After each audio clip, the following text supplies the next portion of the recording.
Bienvenidos a una nueva sesión de la biblioteca. En el programa de hoy continuaremos con la charla sobre Mal Evans, uno de los dos asistentes de confianza de los Beatles. En el programa anterior repasamos cómo Mal Evans llegó a tomar contacto con los Beatles, sus primeros roles al principio cuando los Beatles estaban alcanzando la fama en Inglaterra, primero el 63 y a partir del 64 en el mundo, y cuál fue su rol en las giras. Y terminamos con el final de esa etapa de los Beatles en que hacían giras principalmente, además de grabar los discos, y cómo el rol de Mal Evans cambia a partir de ese momento. Y es lo que vamos a empezar a conversar con Juan Carlos a partir de este momento.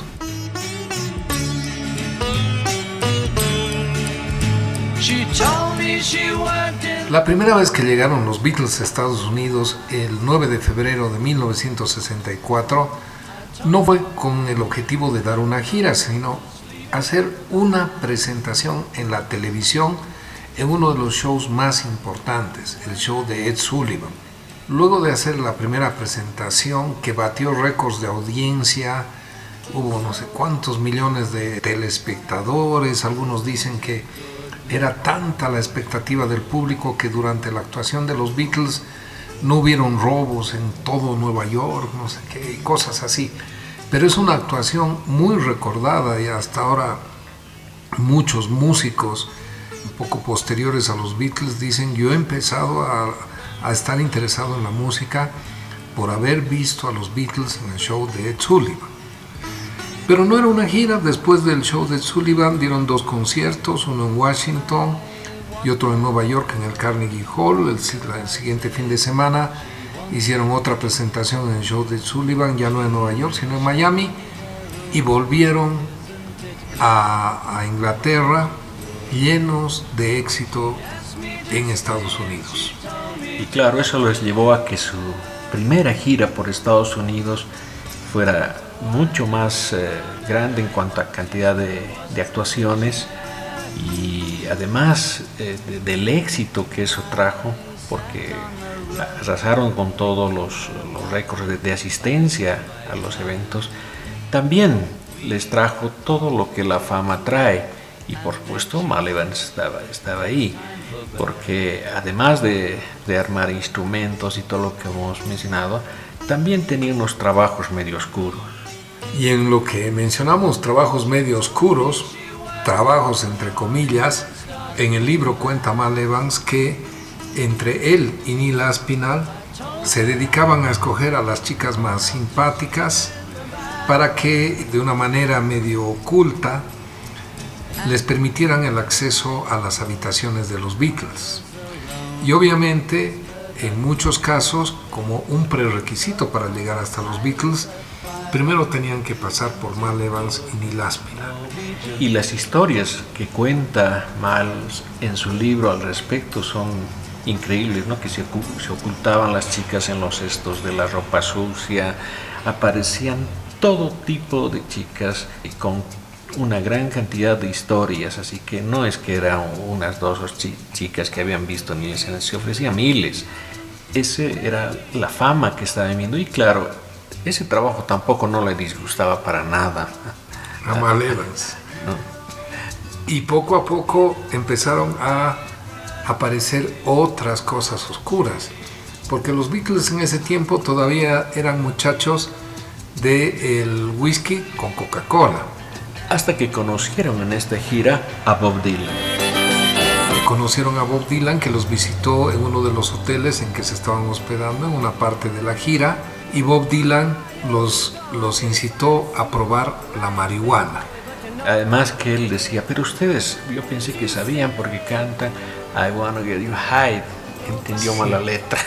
Claro, entendió mal la letra de una de las canciones de los Beatles, en que los Beatles cantan I can't hide, no puedo ocultarme, y Dylan había escuchado I get high, yo me elevo, como si fuera una descripción del efecto de la marihuana. Bueno, de hecho ellos ya lo habían contado muchas veces. El que se encargó de todo el cuidado y que también cayó en eso fue Mal Evans, porque estaba ahí y desde entonces era también el encargado de proveer todas estas sustancias a los Beatles. Pero Mal Evans, pese a que obviamente compartió todos estos excesos seguramente de tragos, sustancias, chicas y todo, siempre estaba bien alerta a cuidar a los Beatles, no descuidaba su principal trabajo.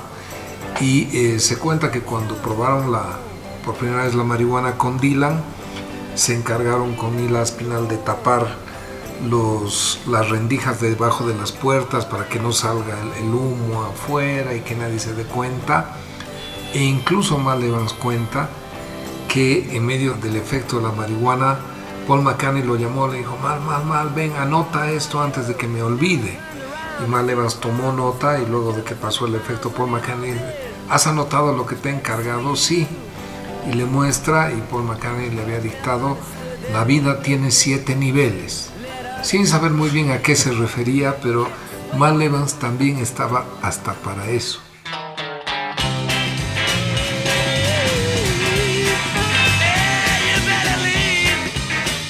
Y si bien Mal Evans cuidaba muy bien de los Beatles, se descuidaba un poco de él, porque cuando volvía de las giras, su esposa encontraba una gran cantidad de cartas y cosas que las fans le mandaban a él. Lo que pasa es que Mal Evans era buen tipo, y muchas veces con las chicas no solamente estaba una noche, sino que charlaba con ellas, medio que iniciaba un romance, y luego el carteo, porque en esas épocas obviamente no había WhatsApp, no había email, no había nada, todo era por carta escrita, y iniciaba una relación con varias chicas en varios lugares de Estados Unidos y de otras partes del mundo, y se olvidaba de eliminar esas evidencias cuando llegaba a casa. Y que le ocasionaban tremendos dolores de cabeza y peleas y todo. Y bien merecidos, además. Pero no aprendía la lección, porque para la siguiente gira eso y más todavía. Porque a medida que pasaron los años y las giras se hicieron cada vez más grandes, también las sustancias crecieron, pasaron al LSD y cocaína y otras cosas. Y todo, ¿no? Era el éxito, y el éxito viene con todo eso. Y también este éxito traía no solamente buenos momentos, sino también muy malos momentos, como por ejemplo en 1966. La época de las giras de los Beatles fuerte ya a nivel mundial en Inglaterra fue en 1964, el 65 y el 66. Y el 66 los Beatles se aventuraron por primera vez en hacer una gira mundial que llegó a Japón, un país que ningún otro grupo occidental había tocado. Y en Japón también fue la primera vez que llegó un grupo de rock, y hubo manifestaciones contra de que los Beatles aparezcan. Además aparecían en el Budokan Hall, que era un teatro, un templo de la lucha libre japonesa de gordos, de sumo. De sumo, sí. Y para los japoneses era casi un sacrilegio que un grupo de rock toque ahí. Entonces hubieron amenazas, tanto así que la policía les prohibió a los Beatles salir del hotel. Pero como los Beatles eran rebeldes, Paul McCartney se dio una escapadita para poder conocer algo de Tokio. ¿Y con quién? Con Mal Evans, como no podía ser otro. Mal Evans estaba ahí para lo bueno, lo malo y lo feo. Y en el libro de Mal Evans hay una de las pocas fotos de esa escapada, en que seguramente llevaron cámaras y se hicieron sacar una foto en que se ve a Paul McCartney con Mal Evans en un puente de Tokio mirando. Y claro, obviamente nadie más tiene ese tipo de fotos. Es la primera vez que hemos visto esas fotos en algún libro. Así que 1966 trajo también el problema con los fundamentalistas cristianos en Estados Unidos cuando interpretaron Pero antes, Juanca, todavía después de Japón, no te olvides que fueron por Filipinas. Y en Filipinas tuvieron un problema, en Manila. Pues los Beatles llegaron a dar 1 o 2 conciertos. La esposa del dictador de ese entonces, que era Ferdinand Marcos, invitó a los Beatles al Palacio Real para que ella, sus familiares y sus hijos conozcan a los Beatles. Brian Epstein, el manager de los Beatles, tenía ya como una instrucción del grupo no aceptar ninguna invitación de ninguna autoridad. Así que Brian Epstein ni siquiera les dijo a los Beatles que los habían invitado y no fueron a esa recepción. Y la televisión y la prensa filipina lo tomó como un desaire a la primera dama y a sus hijos. Y al día siguiente, cuando tenían que partir de Manila, las limusinas que tenían que recogerlos no estaban, en el hotel no querían atenderlos con el desayuno ni nada, y tuvieron que conseguirse unos taxis a los que tuvieron que pagarles y rogarles para que los lleven al aeropuerto. En el camino los insultaban, les tiraban cosas, piedras. O sea, fue una escapada hasta el aeropuerto muy difícil. Y cuando llegaron al aeropuerto los empezaron a golpear a los Beatles y los empezaron a tratar mal en la aduana. Y Mal Evans y Neil Aspinall se llevaron la peor parte porque hacían de guardaespaldas. No había mucha gente más. Hasta que llegaron a entrar al avión y sintieron que ya, con eso, ya estaban a salvo. Pero ahí dentro del avión, por esos altavoces, llamaron a que salgan del avión Mal Evans y otra persona más del grupo de los Beatles. Mal Evans temió lo peor, pensó que lo iban a arrestar o que lo iban a golpear, torturar, incluso probablemente hasta matarlo. Así que con ese tamaño, los Beatles, recuerdan, en el libro se cuenta que Mal Evans salió llorando de miedo y les dijo a los Beatles: por favor díganle a mi esposa y a mis hijos que los amo, pensando que no iba a volver. Además les han quitado la plata, o sea, no había nadie que los pueda defender, así que obviamente en esa circunstancia cualquiera piensa, me ha llegado la hora. Y claro, la única forma en que volvieron Mal Evans y la policía filipina los liberó fue cuando Brian Epstein devolvió todo el dinero que habían cobrado por las actuaciones. Y una vez devuelto el dinero, liberaron a Mal Evans y a la otra persona del grupo de los Beatles y pudieron partir de Filipinas. Ahí ya los Beatles empezaron a pensar que el tiempo de las giras ya estaba llegando a su fin, porque era realmente riesgoso. Especialmente por lo que comentábamos, en Estados Unidos habían malinterpretado una publicación en la que John Lennon dijo que eran más famosos que Jesucristo.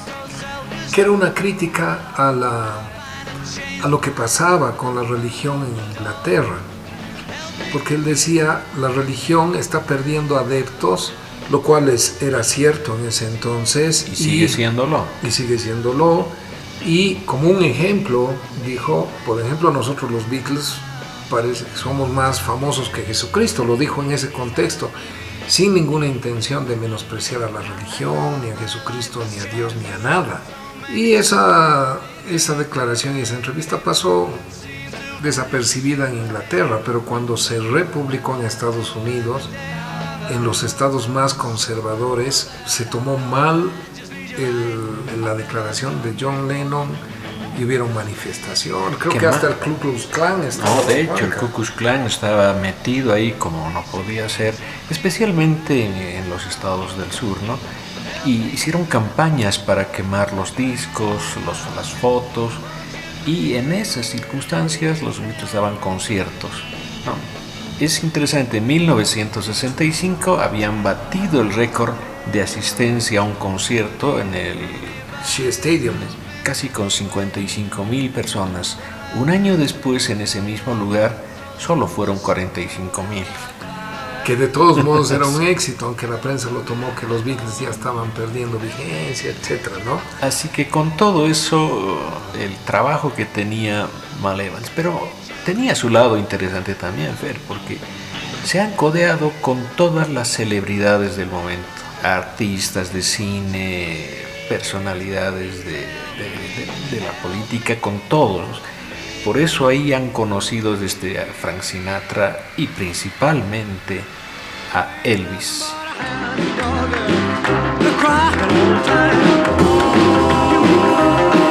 En la gira del 65 por Estados Unidos, entre el manager de los Beatles, Brian Epstein, y el manager de Elvis Presley, organizaron un encuentro en que los Beatles fueron a visitar a Elvis Presley en su casa. Obviamente no podía faltar Mal Evans y Neil Aspinall, que fueron con los Beatles y estuvieron en la casa de Elvis Presley. Para Mal Evans fue lo máximo conocer a Elvis, a su ídolo en persona. De hecho, Paul McCartney lo presentó a Elvis como su fan número 1, cosa que a Mal le cayó también muy bien. En uno de sus cumpleaños lo llamó Elvis, ¿no? Mal Evans cuenta en el libro de que unos años después recibió una llamada en su casa, en su cumpleaños, y supuestamente era Elvis Presley, que lo llamó para felicitarlo por su cumpleaños. Y eso nos muestra, si es verdad, ¿no? Y no dudamos que sea cierto, cómo Mal Evans en tan poco tiempo, porque estuvieron solamente unas horas, llegó a impactar en Elvis Presley por su carisma. Se dice que Elvis estaba muy celoso de los Beatles, que después de que se fueron habló mal porque era una competencia para alguien que había sido el número 1, ¿no? Ahora eran ellos. Pero el que más lo disfrutó parece que fue Mal, ¿no? De conocer a Elvis. Pero también conocieron a otras personalidades, ¿no? Peter Fonda, para citar a algunos, y casi todos los músicos importantes de esa época, como los Bears, Crosby y muchos otros. Los Beach Boys. No podían faltar los Beach Boys, que eran los más importantes en esa época en Estados Unidos. Es decir, todo el mundo, desde Dylan hasta Frank Sinatra, se acercaron a los Beatles. Por eso lo que han vivido en esos meses, en esas giras, con todo lo que estamos mencionando de bueno, malo, de oscuro y todo, era una experiencia enorme que nadie podría vivirla tanto como lo han vivido ellos en tan poco tiempo. Pero las condiciones de la gira de 1966 eran muy riesgosas. Como hubo amenazas de muerte hacia los Beatles, en algunos conciertos se lanzaron petardos y ante la explosión de los petardos todos los Beatles miraron uno al otro para ver a quién le habían dado el balazo, ¿no? Y Mal Evans estaba en el escenario muy atento. En otra ocasión, en otro de los conciertos, llovía tanto y no se suspendió el concierto que Mal Evans se encargó de contratar a un muchacho extra que estaba agarrando el cable del enchufe principal. Entonces Mal Evans estaba al lado del escenario mirando si algún Beatle se empezaba a electrocutar y le iba a dar al muchacho la señal de que desconecte el enchufe principal. En ese nivel de precariedad y de riesgo para su propia vida hicieron la gira del 66. Y también se cuenta de que prácticamente no se oía nada. Imagínense un estadio de 55,000 personas. El estadio, Hernando Siles, ¿cuántas personas tiene? Para 45,000. Ya, 10,000 más, y sin monitores de retorno y amplificando con unos amplificadores de 50 a 100 watts, que si bien tenían un sistema de sonido que eran unos parlantes que se ponía delante, cerca al público, era realmente inescuchable. Por otro lado, el concierto se ponía generalmente a los Beatles en un escenario al centro del campo, en este caso de béisbol, y la gente, los fans, estaban por lo menos a unos 10 o 15 metros en las graderías. O sea, no había habido conciertos de rock, los Beatles lo habían empezado a hacer y tuvieron que dar la pauta para que posteriormente se empiece a pensar cómo amplificar conciertos, ¿no? De hecho, lo máximo que lograban es que les den nuevos amplificadores que conseguía Mal Evans para poner. Es interesante, pero cuando veamos esas imágenes de los Beatles sobre un escenario, en la parte de abajo están casi agachados los técnicos con los amplificadores dando el volumen al máximo. Eso nunca se ve en otra cosa que no sea esos conciertos. Además de que obviamente en esas épocas la gente que estaba en el estadio, en las graderías, veía a los Beatles como una pequeña imagen, o sea, una figurita que estaba ahí al medio de la cancha cantando sin poder escuchar bien lo que estaban cantando y sin poder verlos porque obviamente no había las pantallas gigantes a las que estamos acostumbrados ahora, en las que si bien no podemos ver tal vez al artista directamente, lo vemos en la pantalla gigante. Esas cosas no existían en 1966. Otra cosa interesante es que ellos llegaban y salían del escenario en unos camiones que son de los bancos que guardan... Los carros blindados. Carros blindados, tenían que entrar y salir porque no se les había ocurrido otra forma no había posibilidad de llegar al escenario fácilmente, así que tenían que salir en esos carros blindados y escapar rápidamente. En el concierto de 1964 es tal vez el más gracioso porque lo hacen en un coliseo, está cerrado y los instrumentos estaban puestos y había que dar la vuelta para dar gusto a todos los lados y todos por lo menos puedan verlo. Y lo que remata eso es que ellos salían como salen los boxeadores en medio del público. Es decir, el rock había nacido con esos conciertos que dieron los Beatles en estas giras y todo lo que se aprendió fue a partir de eso.